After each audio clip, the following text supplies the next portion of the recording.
না যে নিজের বাড়ির নেমন্তন্নে আসাটা তো আর নেমন্তন্ন হয়ে ওঠে না। এটার মধ্যে একটা ভয় থাকে, একটা বিশ্বাস থাকে যে এবারও আমরা দর্শককে অনেক এমন কিছু এমন আরেকটা ছবি উপহার দেবো যেটা দর্শক হই হই করে দেখবেন, ভালোবাসবেন, ভালোবাসবেন। মা ছেলের একটা সুন্দর গল্প, তাহলে তুমি কী বলি? মা ছেলের গল্প তো নয়, মা ছেলের সম্পর্ক। এই সম্পর্ক তো চিরন্তন, এবং এই চিরন্তন সম্পর্কটা নিয়েই বিগ বসের নবতম প্রযোজনা আমার বস। মা তো বসই হয়, এবার দেখার মা বস হচ্ছে না ছেলে বস হচ্ছে। দেখি সামনে মাদার্স ডে, সেটা নিয়ে কী বলবেন? কেমন প্ল্যানিং আছে?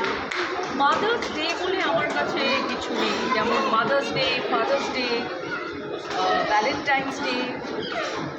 প্রতিবার প্রেমী নতুন জীবন, জীবন কী করে একটাই।